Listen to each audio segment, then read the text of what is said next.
Welcome back every respected viewer. Today we will detail about the exact process of photosynthesis. यानी कि अभी तक हम लोगों ने ये पढ़ा कि फोटोसिंथेसिस एक बायोकेमिकल प्रोसेस है। फोटोसिंथेसिस सारे ग्रीन प्लांट्स में होता है। फोटोसिंथेसिस के लिए सनलाइट एसेंशियल होती है यानी कि solar energy. Raw materials carbon dioxide and water होते हैं। जो मेन कंपाउंड बनता है वो होता है ग्लूकोज। फोटोसिंथेसिस के हमने एग्जैक्ट साइट भी अभी तक अच्छी तरह से डिटेल कर ली है। हमने देखा कि सेल्स के अंदर यानी प्लांट सेल्स के अंदर एक स्पेशल सेल ऑर्गेनल होता है जिसे हम कहते हैं क्लोरोप्लास्ट, और सारे प्लांट सेल्स में क्लोरोप्लास्ट होता है। क्लोरोप्लास्ट के अंदर एक ग्रीन पिगमेंट क्लोरोफिल का प्रोडक्शन होता है। यही क्लोरोफिल सन की एनर्जी को ट्रैक करके फोटोसिंथेसिस परफॉर्म करता है। हमने ये भी पढ़ा कि सबसे मेजर फोटोसिंथेटिक पिगमेंट क्लोरोफिल है। हमने फोटोसिंथेसिस के सारे जितने भी रिक्वायर्ड एस्पेक्ट्स हैं उनको डील कर लिया है। यानी अब हम फोटोसिंथेसिस के एग्जैक्ट प्रोसेस की स्टडी स्टार्ट कर सकते हैं।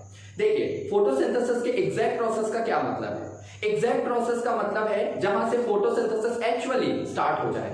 यानी कि मैंने आपको ये चीज पहले भी बताई थी कि फोटोसिंथेसिस के दो फेजेस होते हैं, light phase and dark phase. यानी इसमें मेनली दो रिएक्शंस इन्वॉल्व है, light reaction and dark reaction. Light reaction जो लाइट के प्रेजेंस में होता है और डार्क रिएक्शन जो लाइट हो या ना हो वो प्रोसेस परफॉर्म हो सकता है।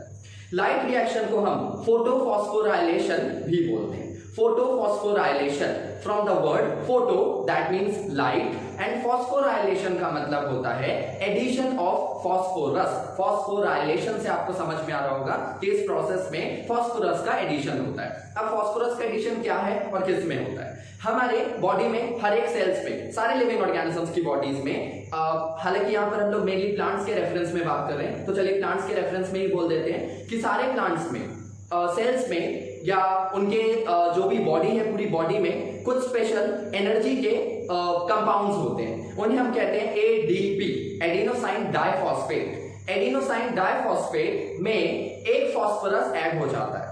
वो फॉस्फोरस जब ऐड होता है तो प्रोसेस कहलाता है फॉस्फोराइलेशन। तो एडीपी में दो फॉस्फोरस है, एक फॉस्फोरस ऐड हो गया तो क्या बनेगा एटीपी यानी एडिनोसाइन ट्राइफॉस्फेट। ट्राई मतलब 3। एडिनोसाइन ट्राइफॉस्फेट सारे सेल्स में एनर्जी करेंसी का काम करता है। हमारी बॉडी में जो भी एनर्जी प्रोड्यूस होती है वो मेनली एटीपी के फॉर्म में प्रोड्यूस होती है, और यही एटीपी सारे बायोकेमिकल प्रोसेसेस में, ग्रोथ में, डेवलपमेंट में, डैमेज को रिपेयर करने के लिए, ये सारे प्रोसेसेस को परफॉर्म करने के लिए जो एटीपी एनर्जी है वही काम आती है। यानी हम ये बोल सकते हैं कि एटीपी सारे सेल्स की एनर्जी करेंसी होती है। जिस तरह देखिए करेंसी हमारे पास हमारी इंडियन रुपीज है, अमेरिका में यूएसए में यूएस डॉलर चलता है, कनाडा में कैनेडियन डॉलर चलता है, तो हम पैसों की बात कर रहे हैं। वैसे अगर आप एनर्जी की बात करो तो सेल्स में भी एनर्जी की एक करेंसी है। करेंसी का मतलब जिस फॉर्म में एनर्जी बनती है और इसी फॉर्म में वो एनर्जी यूज भी होती है वो फॉर्म कहलाता है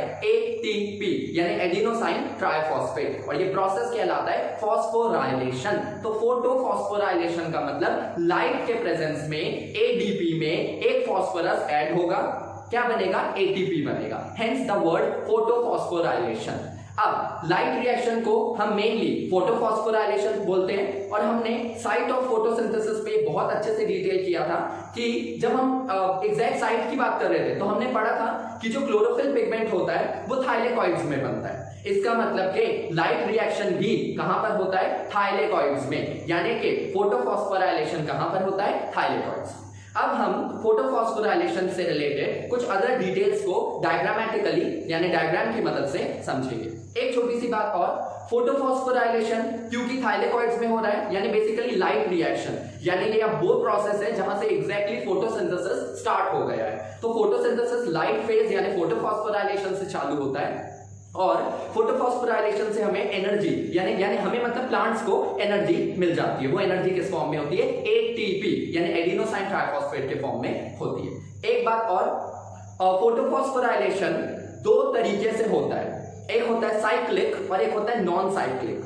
तो हम उसे बोलेंगे cyclic photophosphorylation and non cyclic photophosphorylation. Cyclic photophosphorylation का मतलब होता है कि जो भी प्रोसेस है वो साइक्लिक मैनर में, और नॉन साइक्लिक का मतलब कि इसमें साइकिल इन्वॉल्व नहीं है, मतलब जहां से प्रोसेस चालू होगा वहीं पर खत्म नहीं होगा, यानी कि वो कहीं और पर जाकर के खत्म हो रहा है। यानी इसका एग्जैक्ट कॉन्सेप्ट आपको तब पता चलेगा जब आप इसका एक स्कीमेटिक रिप्रेजेंटेशन डायग्राम के फॉर्म में देखोगे। मगर याद रखिए फोटोफॉस्फोराइलेशन दो तरीकों से होता है, साइक्लिक तरीके से एंड नॉन साइक्लिक तरीके से। नॉन साइक्लिक फोटोफॉस्फोराइलेशन सारे प्लांट्स में मेजर क्वांटिटी में होता है, यानी जो साइक्लिक फोटोफॉस्फोराइलेशन है वो बहुत ही कम मात्रा में होता है, जैसे 10 से 20%, और पूरे 80 या 70 से 80% कौन सा प्रोसेस परफॉर्म होता है, नॉन साइक्लिक फोटोफॉस्फोराइलेशन। तो अब हम डायग्राम की मदद से इसकी पूरी डिटेल्स को समझेंगे।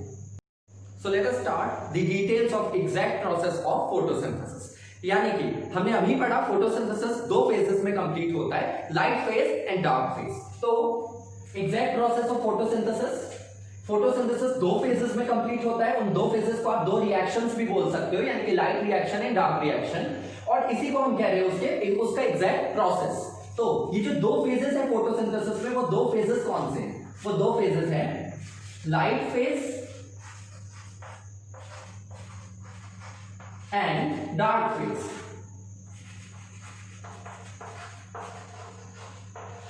लाइट फेज को हम फोटोफॉस्फोराइलेशन भी बोलते हैं, फोटोफॉस्फोराइलेशन।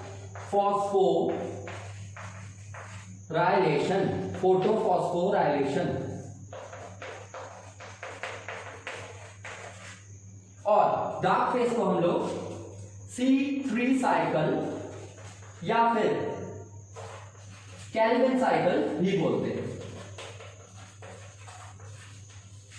तो देख लीजिए फोटोसिंथेसिस दो फेजेस में यानी कि दो रिएक्शंस में कंप्लीट होता है, यानी एग्जैक्ट प्रोसेस में दो फेजेस इन्वॉल्व है, light phase and dark phase. Light phase को हम फोटोफॉस्फोराइलेशन भी बोलते हैं और डार्क फेज को हम C3 साइकिल या फिर केल्विन साइकिल भी बोलते हैं। ऐसा क्यों? Photophosphorylation, photo for light and phosphorylation का मतलब है एडिशन ऑफ फॉस्फोरस, इसीलिए फोटोफॉस्फोराइलेशन। हमें पता है फोटोसिंथेसिस की लाइट फेज की बात कर रहे हैं, माने ये कैसा रिएक्शन है, लाइट डिपेंडेंट, यानी इसके लिए सनलाइट एसेंशियल है, सनलाइट के एब्सेंस में ये प्रोसेस परफॉर्म नहीं होगा। Photo for light, phosphorylation for addition of phosphorus. और जो सेकंड फेज है वो है डार्क फेज। डार्क फेज यानी कि C3 साइकिल या फिर केल्विन साइकिल। डार्क फेज का मतलब कि ये लाइट के एब्सेंस में भी हो सकता है, चाहे लाइट हो या ना हो ये प्रोसेस परफॉर्म होगा। बेसिकली ये लाइट इंडिपेंडेंट है, यानी लाइट के ऊपर डिपेंडेंट नहीं है। इसको C3 साइकिल इसलिए बोलते हैं क्योंकि इस पूरे प्रोसेस में जो पहला स्टेबल कंपाउंड बनता है वो एक 3 कार्बन कंपाउंड है, इसलिए C3 साइकिल। और हम इसे केल्विन साइकिल इसलिए बोलते हैं क्योंकि एक साइंटिस्ट थे मेल्विन केल्विन, इन्होंने ही इस पूरे साइकिल को एक्सप्लेन किया था, तो उन्हीं के नाम पर हम इसे केल्विन साइकिल भी बोलते हैं, on the name of the scientist. तो ये सबसे बेसिक बात है फोटोसिंथेसिस के दो प्रोसेसेस के बारे में। अब हम सीधे लाइट फेज यानी कि फोटोफॉस्फोराइलेशन को डिटेल करेंगे। हमने आपको पहले भी बताया कि फोटोफॉस्फोराइलेशन के दो तरीके होते हैं। फोटोफॉस्फोराइलेशन दो तरीकों से परफॉर्म होता है, एक होता है इसका साइक्लिक मेथड और एक होता है नॉन साइक्लिक।